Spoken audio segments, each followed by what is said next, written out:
Bismillahirrahmanirrahim. Assalamualaikum warahmatullahi wabarakatuh. Alhamdulillah, alhamdulillahilladzi la yansa man dzakara. Alhamdulillah, alhamdulillahilladzi la yudayyi'u man syakara. Alhamdulillah, alhamdulillahilladzi yajzi bihi al-ihsan ihsana wa bisabri najata wa ghufrana. Asyhadu an la ilaha illallah wa asyhadu anna Muhammadar Rasulullah. Allahumma shalli ala sayyidina Muhammad wa ala alihi wa sahbihi wa man tabi'ahum ila yaumiddin, amma ba'd. Alhamdulillah wa syukurillah, kita masih diberikan kesempatan untuk hadir pada kesempatan pagi hari ini untuk bersama-sama kita tawasi bil haq, sama-sama kita menasihati dalam kebaikan, sama-sama kita saling mengingatkan dalam kebenaran. Yang insyaallah pagi hari ini kita akan bahas tentang bagaimana kurban ini bisa menumbuhkan cinta antar sesama manusia. Bapak Ibu, tahun ini kurban Insya Allah. Menarik ya, kalau kita bahas dari kurbannya, maka tidak lepas dari Nabi Ibrahim alaihi salam. Nabi Ibrahim ini kan, kalau kita lihat pengorbanan beliau nikah dengan istri yang pertama yang bernama Sarah. Sarah ini kalau nggak salah dari Mesir, mohon dikoreksi kalau salah. Irak. Baik. Kalau Hajar baru dari Mesir. Kebalik berarti. Makanya saya minta dikoreksi, karena saya tadi agak ragu dengan kebalik benar. Dari kota tempat beliau tinggal jalan kaki, bawa Hajar, bawa Ismail masih bayi, jalan kaki. Itu kalau kita hitung sampai di kota Makkah mungkin sekitar 2000 km jalan kaki, 2000 kilometer. Sampai di sana beliau tinggalkan Siti Hajar dan Ismail ya, di tempat yang tidak ditumbuhi apapun. Ini bukan hanya tidak ditumbuhi apapun, tapi tidak ditinggali siapapun. Makanya kalau lihat dari redaksi doanya, Rabbana inni askantu min dzurriyyatin biwadin ghairi dzi zar'in inda baitikal muharram. Ya Allah, saya bawa anak keturunanku di tempat yang tidak ditumbuhi apapun, tidak dihidupi oleh apapun. Yang luar biasa, kata Imam At-Tabari, Nabi Ibrahim ini ninggalin Siti Hajar dan Ismail yang masih bayi, hanya ditinggal sekerat roti dan sebotol air. Bisa dibayangkan? Ibu-ibu kalau ditinggal seperti ini mau nggak ditinggal? Mau nggak? Cuman dikasih roti sama air, mau nggak? Siti Hajar itu kan awalnya dia mempertanyakan pertanyaannya kepada suaminya, illa man taqiluna, kepada siapa kami engkau titipkan. Tapi redaksi pertanyaan ini tidak dijawab. Diulangi lagi sama Hajar, illa man taqiluna, kepada siapa kami engkau titipkan. Gak dijawab sama Nabi Ibrahim. Baru pertanyaan yang ketiga, narasi pertanyaannya dirubah. Ini jadi pelajaran buat ibu-ibu ya. Kalau nanya sesuatu suami tidak jawab, mungkin ada yang salah dengan pertanyaan. bisa jadi narasi pertanyaannya harus dirubah. Baru dirubah sama Siti Hajar. Allah amaraka lihada, Allah yang memerintahkan dirimu berbuat seperti ini. Baru dijawab, nah. Waktu 2 kali gak dijawab, 3 kali baru dijawab. Maka ibu-ibu kalau nanya suami kagak jawab, ganti pertanyaan dengan yang lebih baik narasinya. Kalau sudah diganti gak dijawab juga, ini sudah dipastikan nih agak-agak sedikit terganggu telinganya. Ustaz, nanya gak dijawab, pertanyaannya saya ganti dengan yang lebih baik, gak dijawab juga. Nah itu suami ibu berarti ada sedikit bulat juga. Maka kalau kita bicara pengorbanan, maka Ibrahim alaihissalam, masya Allah, Rabbana inni askantu min dzurriyyati biwadin ghairi dzi zar'in indi baitikal muharram, di tepi atau di sisi rumahmu yang mulia, yaitu Ka'bah. Rabbana liyuqimus shalah, agar mereka mendirikan salat. Warzuq ahlahu minat thamarat, dan berikan berkahi kepada mereka dengan rezeki yang banyak atau buah-buahan yang melimpah. Pertanyaannya Bapak Ibu, doa Nabi Ibrahim dikabulkan atau tidak? Mana dari doa Nabi Ibrahim yang tidak dikabulkan? Semua. Wab'ath fihim rasulan minhum, utus dari mereka rasul-rasulmu. Makanya Nabi Ibrahim itu kan gelarnya bapaknya para nabi. Berapa keturunan Nabi Ibrahim yang nabi? Banyak tak? Ya kan? Ishak, Yakub, dari Yakub punya anak lagi, dari istri yang kedua anaknya Yusuf. Kemudian dari Levi punya anak lagi, Imran punya anak lagi, punya anak namanya Musa.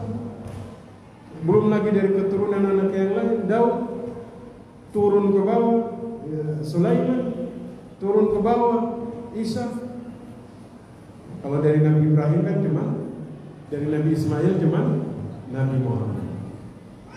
Jadi semua doanya itu terkabul. Faj'al afidatan minan nasi ta'wi ilaihi, jadikan hati manusia itu cinta kepada mereka. Kira-kira Bapak Ibu, kota apa yang paling Bapak Ibu ingin kunjungi sekarang?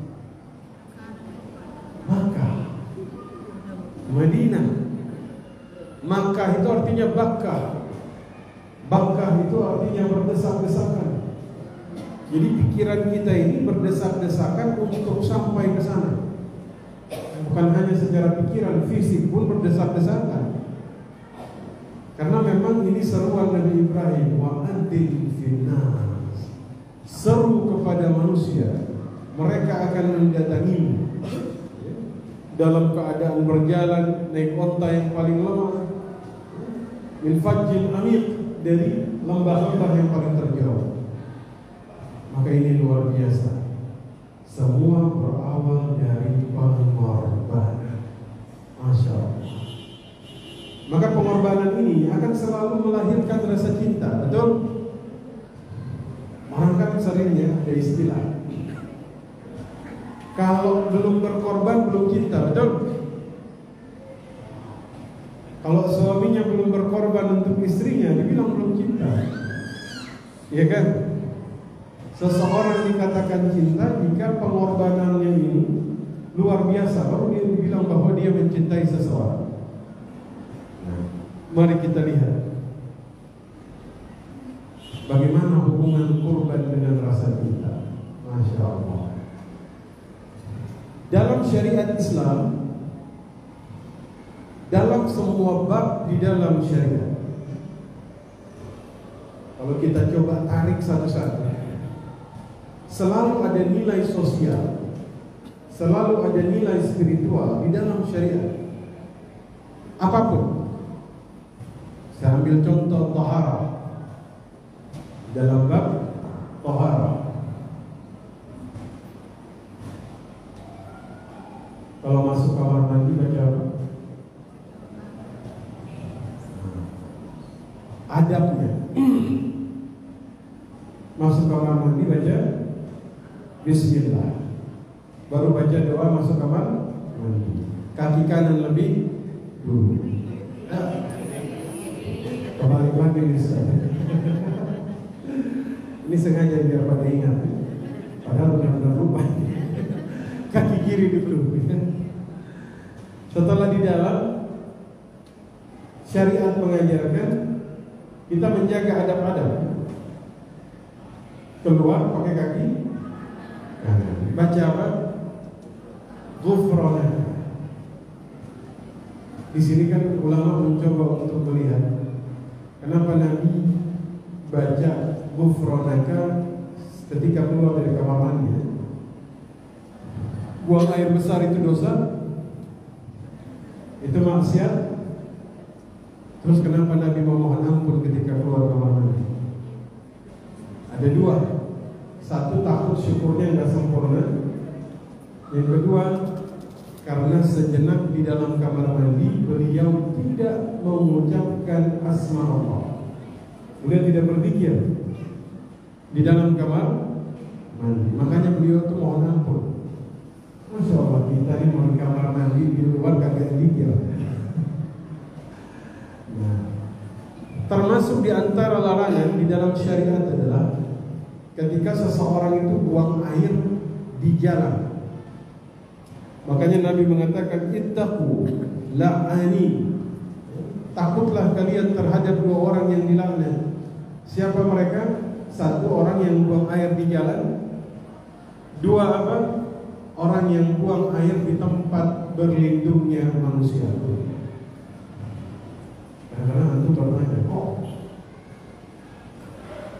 kok cuma buang air sampai dilaknat di tengah jalan?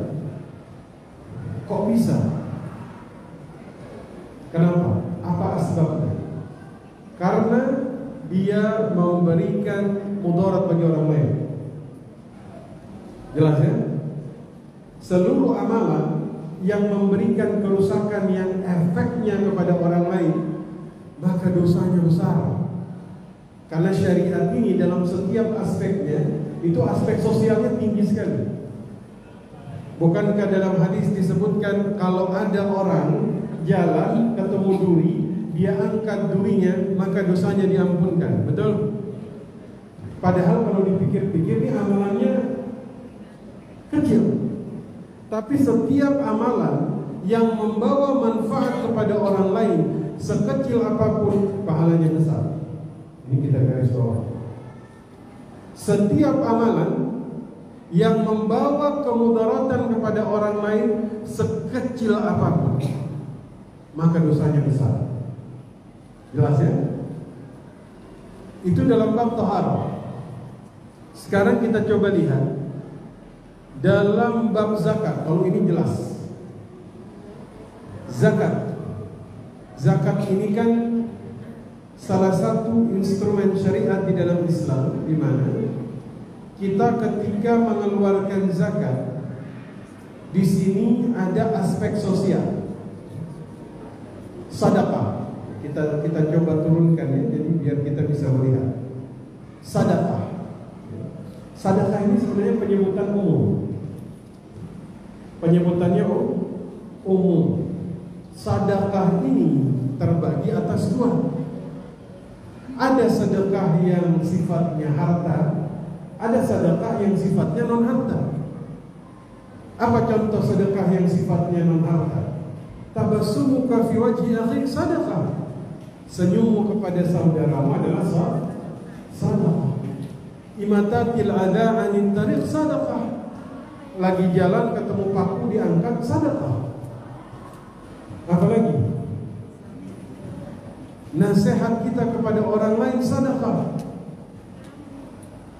Kalimat yang baik sedekah. Akhlak yang baik adalah sedekah. Jadi sedekah itu ada yang non harta, oke? Ada yang harta. Yang harta terbagi lagi menjadi dua. Ada yang sifatnya wajib, ada yang sifatnya sunnah. Yang wajib apa saja? Yang wajib adalah zakat. nazar, warisan, itu wajib. Yang sunnah apa saja? Banyak topik. Sedekah yang sunnah ini itu jumlahnya banyak. 1. Infak. Ya. Maka kemudian apa bedanya infak dengan wakaf? Infak ketika kita mengeluarkan harta untuk perkara apapun umum. Ya. Kita memberikan harta kepada istri, infak. Ya. Kita kasih harta kepada orang lain, infak. Tapi ketika kita berwakaf, ini mengharapkannya itu ridha Allah. Kita mengharap cinta Allah. Makanya ini beda. Ya. Hibah ini pemberian kepada orang lain.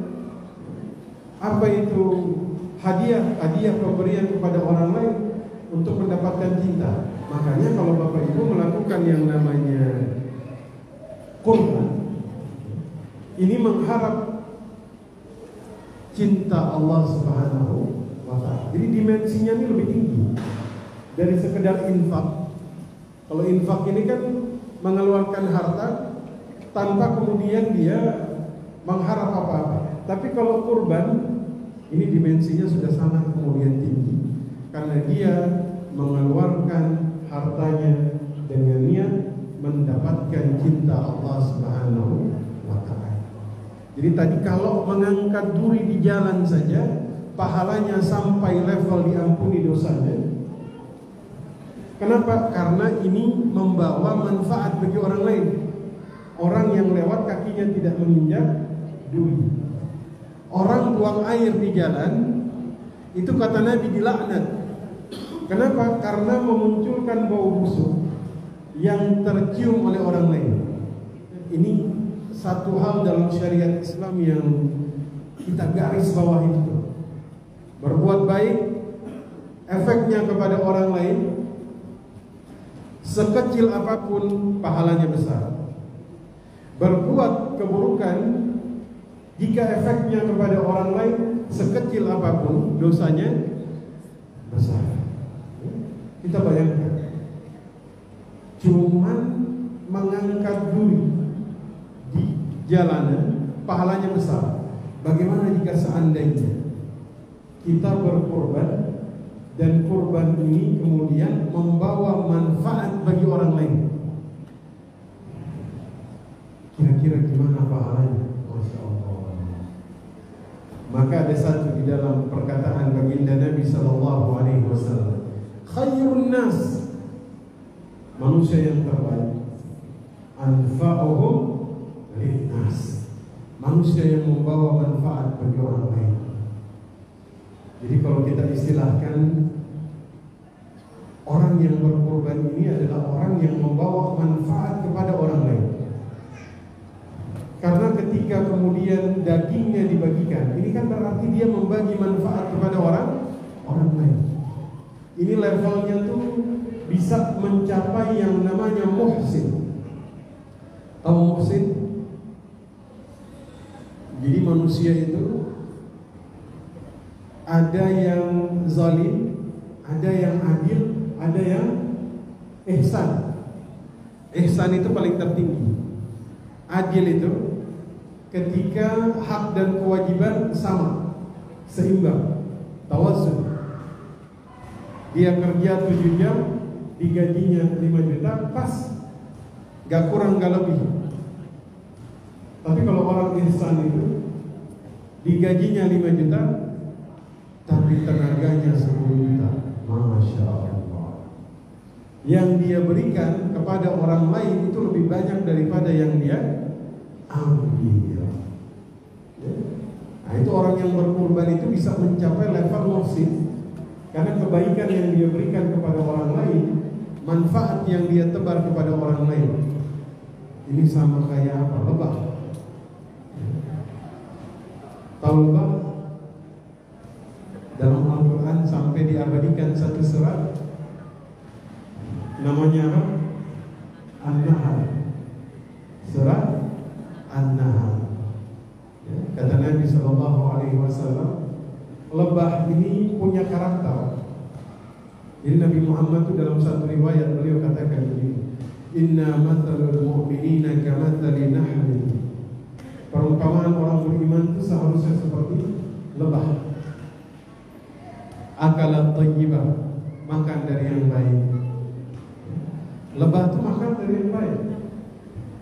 Bapak Ibu tidak akan pernah melihat seekor lebah datang kepada bunga yang sudah layu. Dia hanya datang kepada bunga yang sedang mekar. Lebah tidak akan mendatangi bunga yang sudah didatangi lebah yang lain. Kenapa Bapak Ibu? Karena kalau dua ekor lebah mendatangi bunga yang sama, maka dia mandi. Wa wada'at thayyibah. Lebah memberi dari yang baik. Apa yang diambil seekor lebah dari sekuntum bunga? Nektar ya, sari madu. Kadang tuh kita kalau lihat seperti bunga yang diambil madunya, gitu ya. Ada istilah gitu ya. Seakan-akan tuh lebah ini jadi tersangka. Lebah ini jadi yang antagonis. Cuman datang ambil sari habis itu pergi. Jangan salah. Lebah itu ngasih serbuk sari. Dan serbuk sari yang dikasih oleh seekor lebah nilainya lebih besar dari nektar yang dia ambil. Masya Allah. Makanya Nabi bilang lebah itu wa wada'at thayyibah. Masya Allah. Bapak Ibu seperti itu. Kalau minta sesuatu jangan lupa kasih sesuatu. Mintanya 5 juta, kalau bisa balasnya 7 juta. Bisa? Maka orang yang berkorban itu bisa mencapai level ini. Kenapa? Karena dia menumbuhkan rasa cinta kepada orang lain. Lihat Nabi Ibrahim alaihissalam.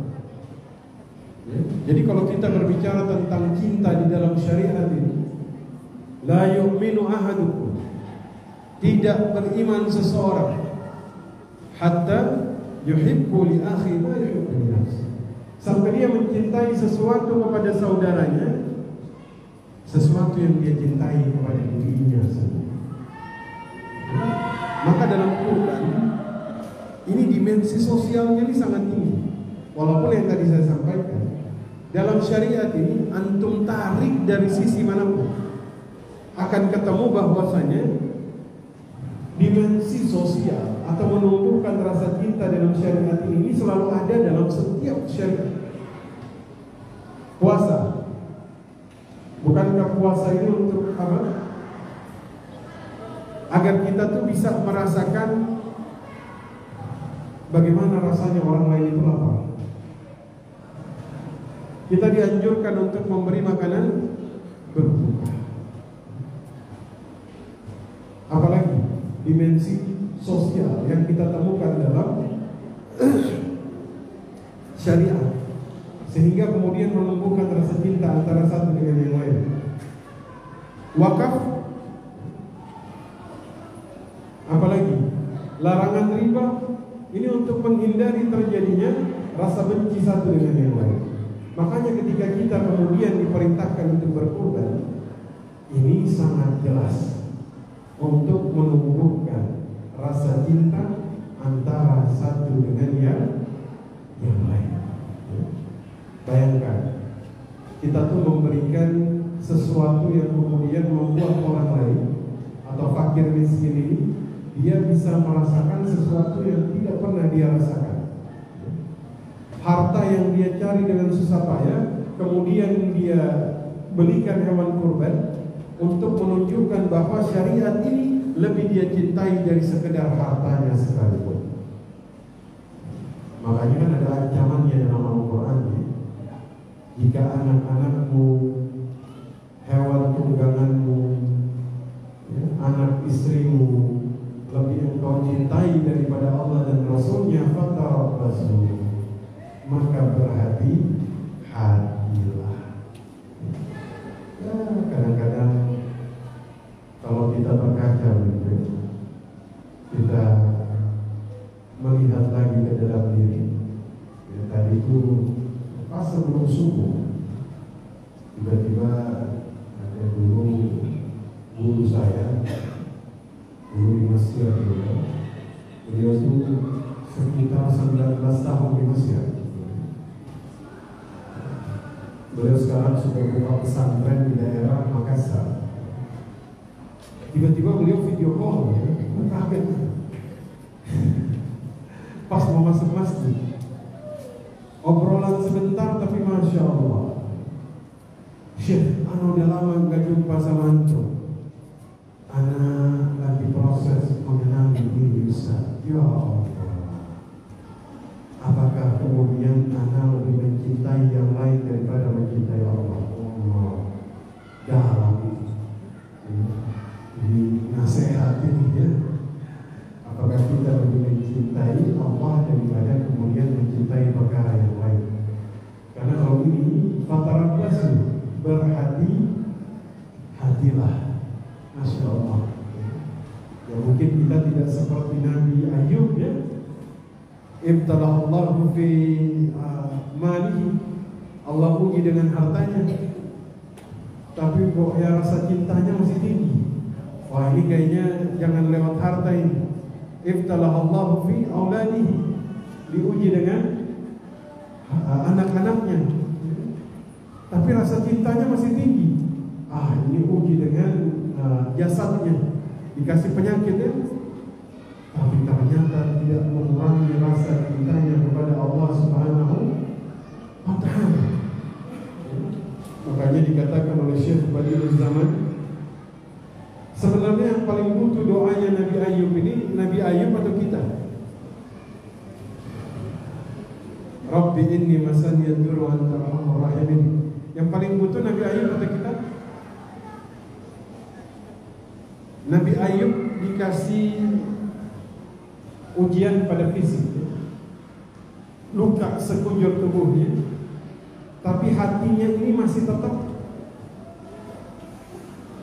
sehat. Kalau kita penyakit hati ditampakkan dalam bentuk fisik, isinya tuh luka yang lebih banyak dari lukanya Nabi Ayub. Betul ya? Masya Allah. Makanya hakikat ketika kita bertobat itu untuk menumbuhkan rasa cinta.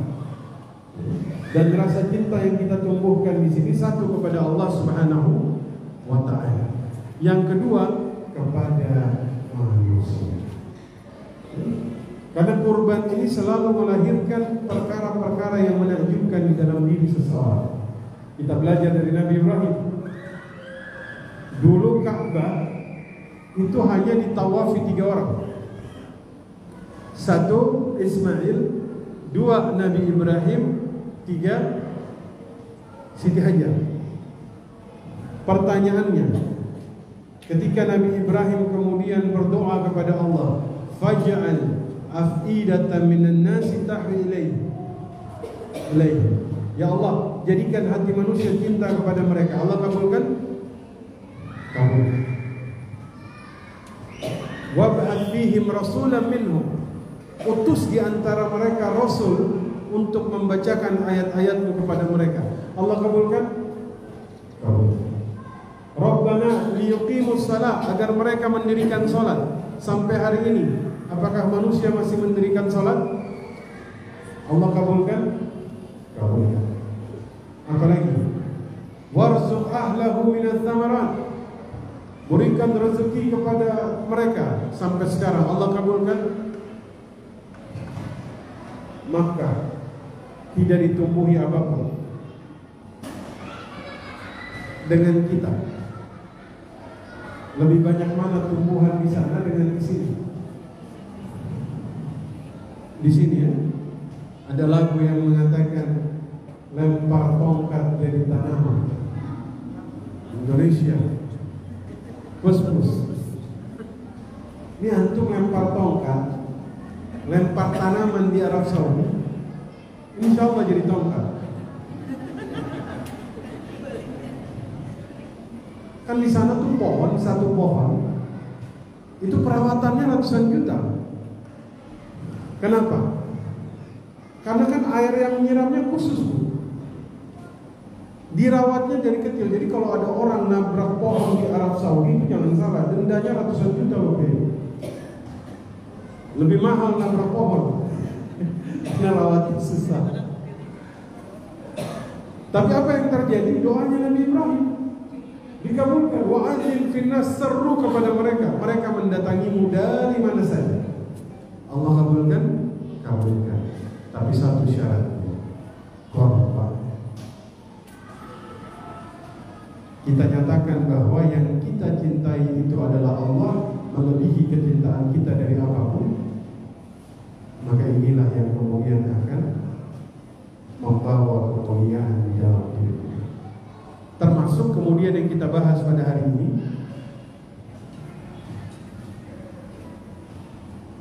kepada sesama manusia yang juga kemudian menumbuhkan tahadu, saling-salinglah memberikan hadiah.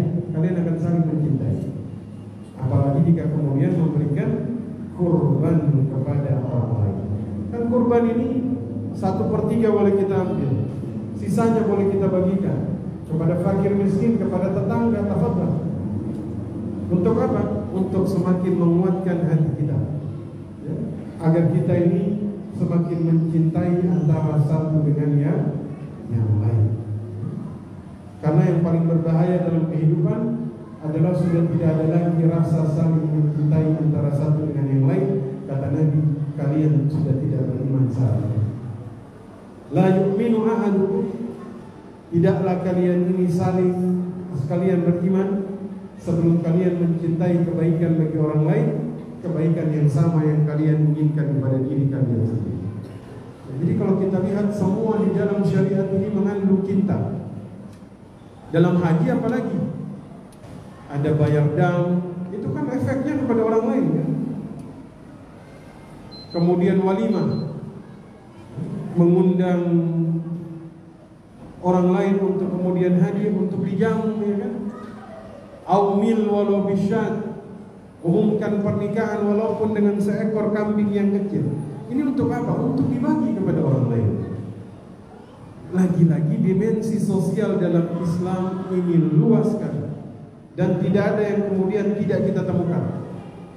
Mau puasa, haji, taharah, sedekah, semua aspek haji, kemudian kurban, selalu ada dimensi sosial yang membuat kita itu saling mencintai antara satu dengan yang lain. Kita sudah tanggal berapa ini Bapak Ibu? 17 Juni. 1 Dzulhijjah itu masuk pada tanggal berapa?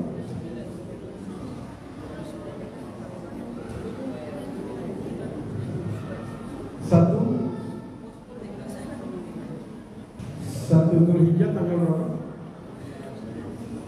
Sambil dihitung saya izin minum dulu ya.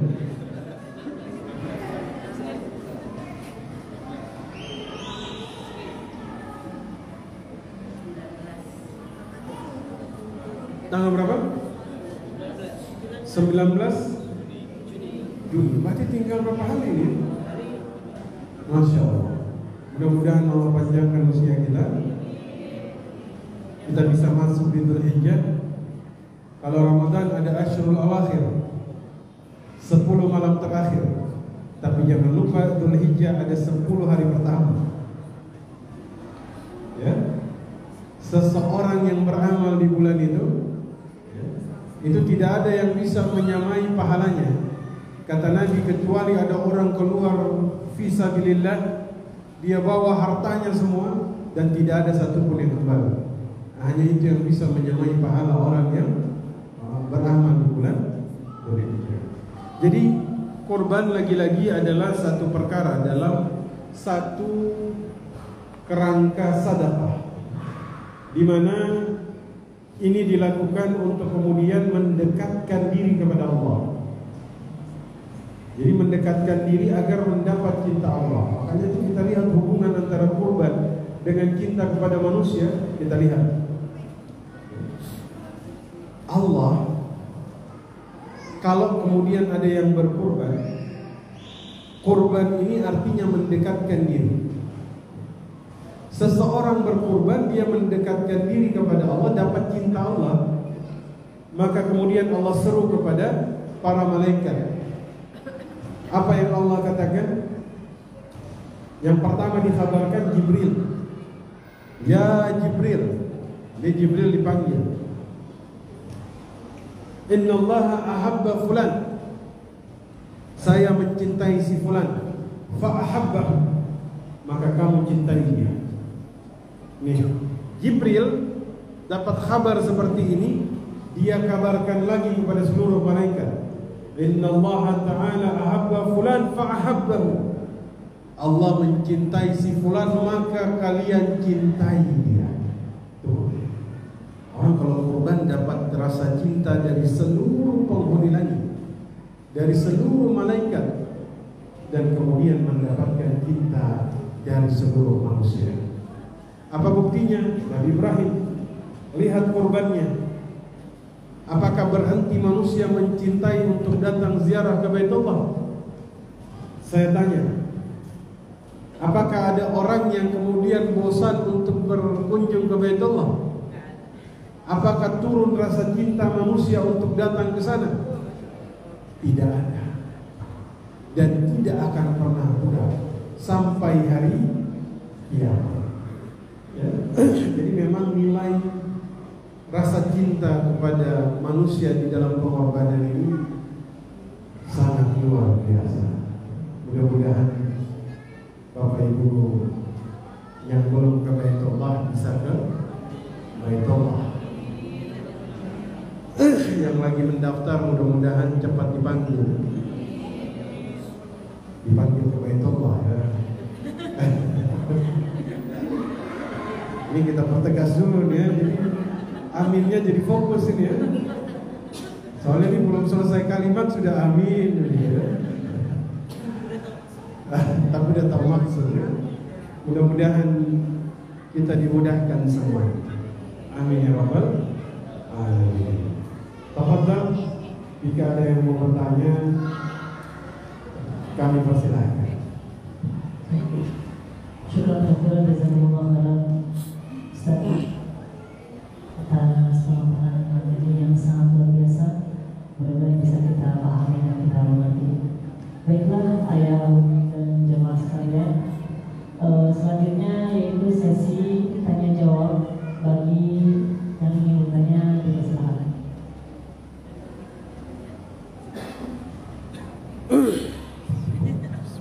Assalamualaikum warahmatullahi wabarakatuh. Assalamualaikum. Begini Ustaz, ini saya merasakan dalam kurun waktu 10 sampai 15 tahun terakhir ini, itu biasanya setiap menjelang Ibu Kurban, 10 hari sebelum Ibu Kurban, itu viral di medsos narasi berupa ajakan atau larangan untuk memotong kuku dan rambut. Sedangkan yang saya alami dari kecil sampai saya sampai berusia dewasa gitu Ustaz ya, itu kita setiap tahun berkorban tidak pernah dengar larangan seperti itu gitu. Nah, apakah larangan ini berupa ajakan berupa hukum yang mutlak atau ini merupakan dapat ulama gitu Ustaz? Apakah ada hukum lain yang berbeda dengan begini? Terima kasih Ustaz. Wassalamualaikum warahmatullahi wabarakatuh. Waalaikumsalam. Silakan dikumpulkan.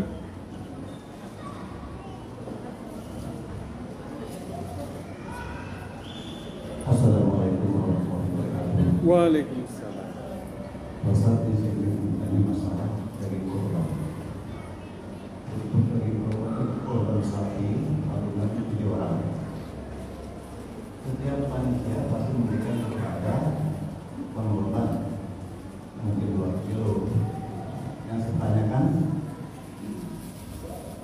mengapa yang sebagian satu sapi itu kadang-kadang dagingnya itu bukan 7 orang. Jadi semua sapi ABCD sampai F gitu dibagikan untuk 14 orang. Jadi sapi yang nama 7 orang itu belum dipotong. Itu bagaimana? Jadi gimana Pak? Jadi gini, 7 orang Dia patungan. berkurban. Baik. Terus tapi dia mendapat dagingnya, daging gimana?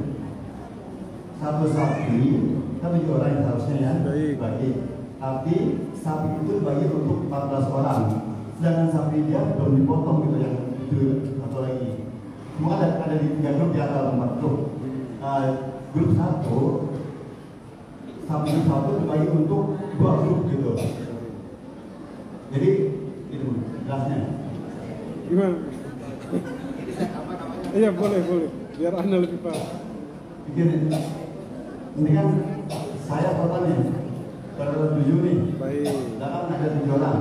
Ini sapinya baru dipotong 1, tapi dibagi 14 gitu. Oh. Gitu.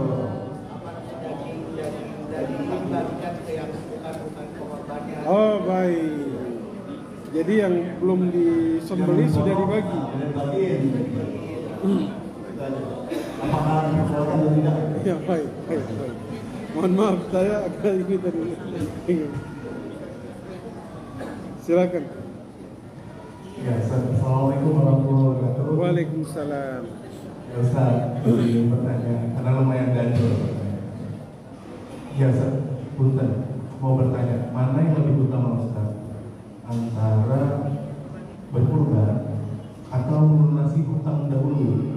Harta hutang kepada orang, individu maksudnya, harta hutang kepada lembaga, misalnya cicilan rumah atau cicilan kendaraan dan lain-lain. Gitu. Walaupun di bulan itu cicilan udah aman misalnya, Belum jatuh gitu, tempo punya hutang untuk cicilan berikutnya gitu. Mana yang lebih utama menurut hukum Islam, melunasi cicilan yang sedang berlangsung dulu atau diperkenankan atau dibolehkan untuk berbulan? Terima kasih Ustaz. Assalamualaikum warahmatullahi wabarakatuh. Waalaikumsalam warahmatullahi wabarakatuh. Tiga dulu ya. Bikinnya ada banyak pertanyaan. Kata Nabi Sallallahu Alaihi Wasallam dalam hadis yang memang fa'idha dakhala al-ashhur, jika sudah masuk 10 hari bulan pertama Dzulhijjah, fa'arada ahadukum an yudhhi, dan kalian itu sudah berniat untuk kemudian berkurban, maka kemudian janganlah dia menyentuh ya, atau dia memotong kukunya atau dia memotong rambut. Itu memang ada di dalam hadis yang diriwayatkan oleh Imam Muslim. Zaman dulu kok kita nggak pernah mendengar hal seperti ini, karena mungkin zaman dulu itu internet belum kayak sekarang Pak ya. Makanya sekarang itu kan setiap apapun tuh cepat sekali, nyebarnya tuh cepat. Tapi memang ada hadisnya, cuma nanti ulama itu berbeda pandangan.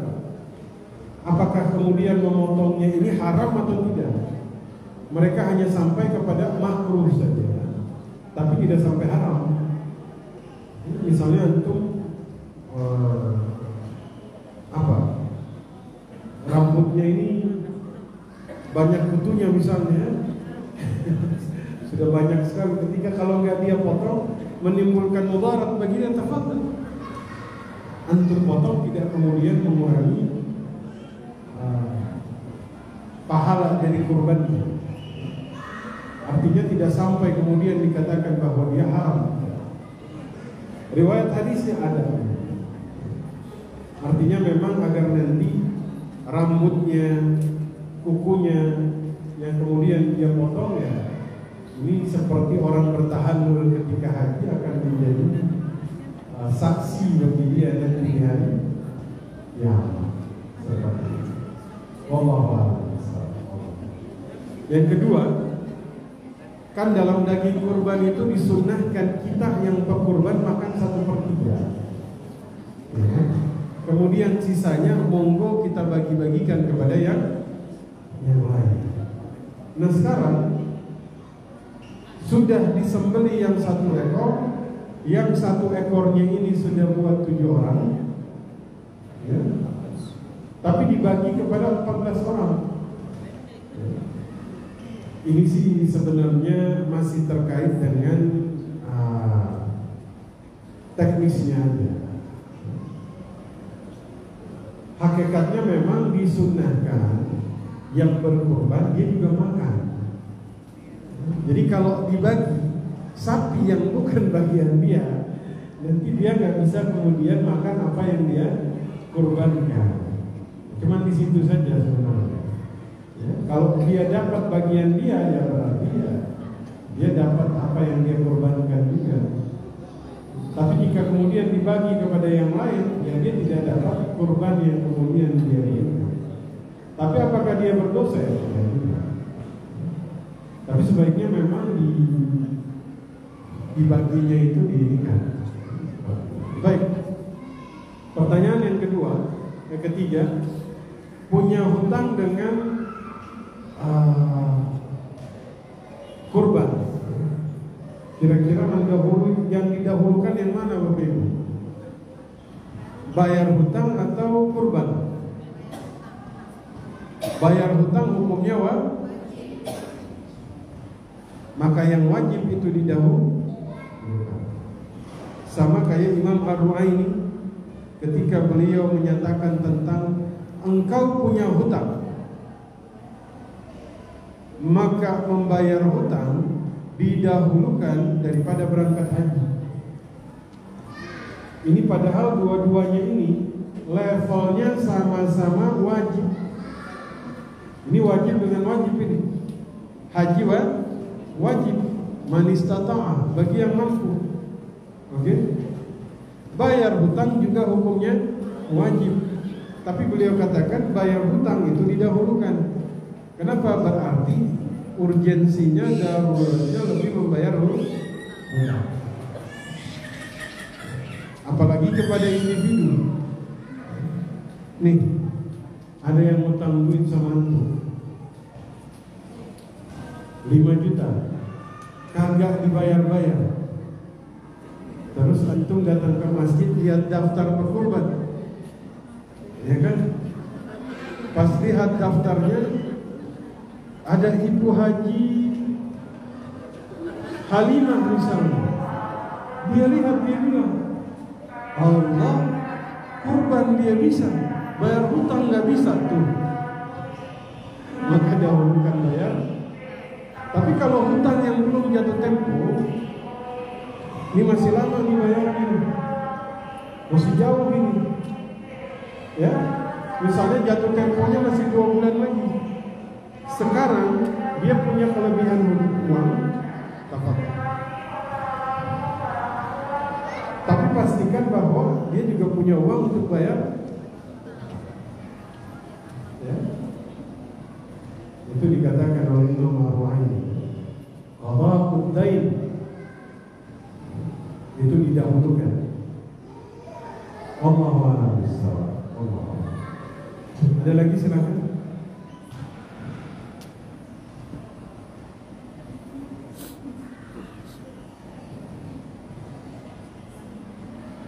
Assalamualaikum warahmatullahi wabarakatuh. Waalaikumsalam. Ustaz, ini terkait dengan hewan kurban. Baik. Manakah yang lebih afdol kita berkurban dengan kambing atau dengan sapi?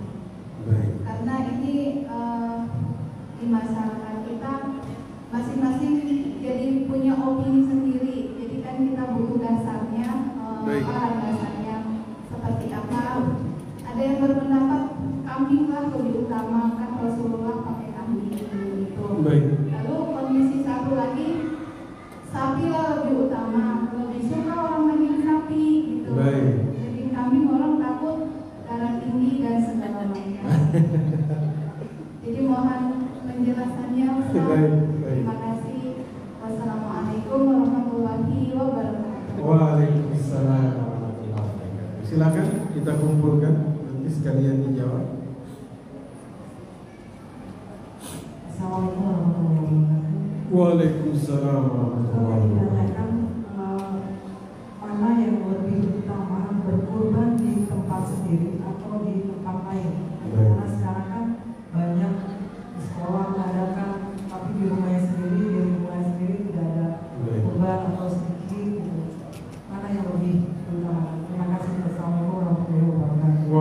Waalaikumsalam. Ada lagi? Kita kumpulkan. Silakan. Terima kasih. Assalamualaikum warahmatullahi wabarakatuh. Waalaikumsalam. Masih menyambung pertanyaan yang ibu tadi, Ustaz. Bagaimana kalau berkurbannya di Mekah? Kan sekarang sudah banyak yang menawarkan, Ustaz. Baik. Terima kasih. Assalamualaikum warahmatullahi wabarakatuh. Waalaikumsalam. Mana yang lebih utama? Kambing kah? Sapi kah? Lembu kah? Apakah onta? Kan ada jenis-jenis an'am ya. Satu, yang penting bukan ayam. Itu dulu. Yang penting bukan.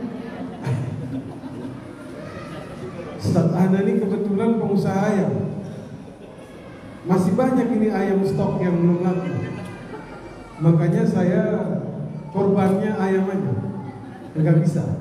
Oke. Yang penting jenisnya an'am. Kalau kita lihat mana yang paling afdal, ada yang bilang yang paling afdal kambing. Karena Nabi berkorban kambing. Ada yang bilang satu. Kita tegaskan dulu. Mau dia sapi, mau dia kambing, mau dia lembu, mau dia onta, yang paling utama adalah yang berkurban dari yang mampu tapi gak kurban. Jelas ya? Ini kita gariskan dulu ini, agar kita kemudian tidak berdebat pada sesuatu yang fur'iyah, padahal ada yang lebih utama yang ditinggal. Ini model orang ini kan ya. Jadi kira-kira apa yang kemudian paling baik? Kalau kita merujuk kepada hadis Nabi Sallallahu Alaihi Wasallam, itu kan pernah Nabi menyampaikan tentang satu amalia.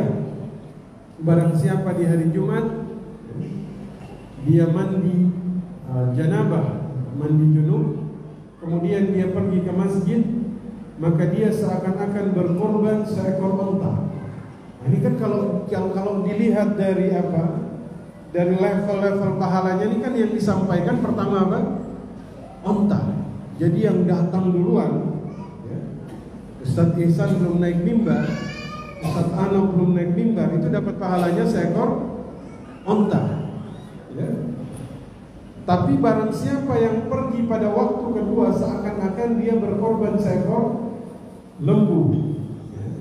Tapi jika kemudian dia datang pada waktu yang ketiga, berarti dia itu seperti berkorban seekor kambing yang bertanduk. Kalau saya bilang kambing paling mulia, dalam hadis ini kambing ditaruh yang ketiga, ya kan? Kalau saya bilang onta paling mulia, Nabi berkorban kambing. Makanya semuanya insya Allah mulia. Ya. Yang penting dia berkorban dan bukan ayam. Ini paling penting. Ini yang paling penting. Ini yang paling bahaya ini.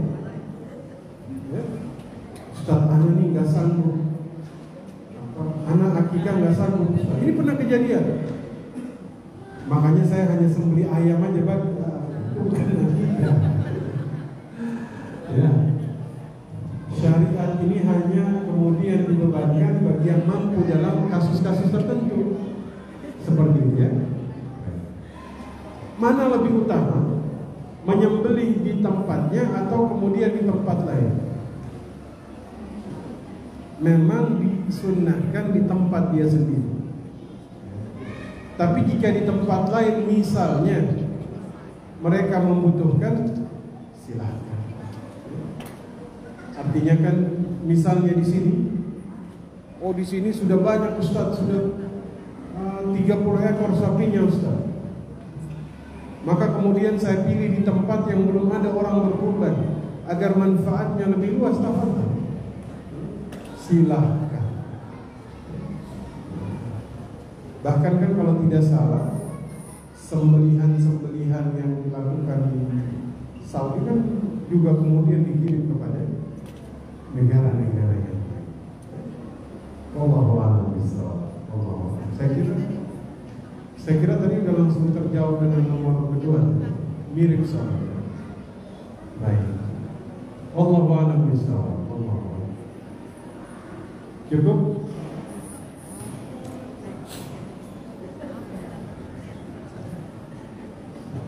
Saya ini udah lama nggak lihat buah manggis ya. Ada di sini. Lagi musim ya? Ada. Oh, silakan Ustaz. Silakan. Alhamdulillah, pertanyaan demi pertanyaan telah dijawab, mudah-mudahan bisa dipahami dan tidak ada yang mengganjal lagi. Alhamdulillah dari awal sampai akhir acara telah selesai dilaksanakan dengan lancar dan tanpa ada suatu halangan apapun. Mudah-mudahan ilmu yang disampaikan oleh kita bermanfaat buat kita semuanya dan barokah. Sebelum kita akhiri, mari kita baca doa bersama. Mudah-mudahan apa yang kita niatkan dari Allah bermanfaat. Baik Bapak Ibu sekalian, mudah-mudahan hewan kurban yang kita kurbankan dari setiap rambut, kukunya, kulitnya, bahkan bulunya, semuanya jadi saksi kepada kita di hari kiamat. Setiap darah yang kemudian dikeluarkan dari kurban kita, semoga kemudian semakin mendekatkan kita kepada Allah Subhanahu wa Ta'ala. Yang punya kesempitan semoga dilapangkan, yang punya kesulitan semoga dimudahkan, yang punya sakit semoga disembuhkan, yang sedang memulai dagang semoga dimudahkan, yang sedang memulai usaha semoga Allah mudahkan. Bismillahirrahmanirrahim. Bismillahirrahmanirrahim. Bismillahirrahmanirrahim. Bismillahirrahmanirrahim.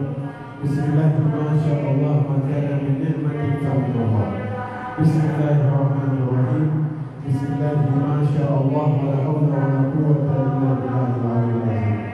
Allahumma inna nas'aluka fi'lan khairan wa tarkan munkar. Fa'inna li salihal a'mali wal akhlaq. Allahumma ighfir lil muslimina wal muslimat wal mu'minina wal mu'minat al-ahya'i minhum wal amwat. Allahumma inna nas'aluka ilman nafi'an wa amalan shalihan wa khairan kathiran wa sharran qalilan bi rahmatika ya arhamar rahimin. Allahumma ahdina bil iman wa amitna bil iman fala tukhrijna min hadhihi dunya illa ma'a shahadati al-iman. Allahumma arhamna fa innaka khairur rahimin. Allahumma ighfir lana fa innaka khairul ghafirin. Allahumma arzuqna fa innaka khairur raziqin. Rabbana atina fid dunya hasanah wa fil akhirati hasanah wa qina adzabannar. Wa sallallahu ala sayyidina Muhammad wa ala alihi wa sahbihi ajma'in. Amin amin ya rabbal alamin.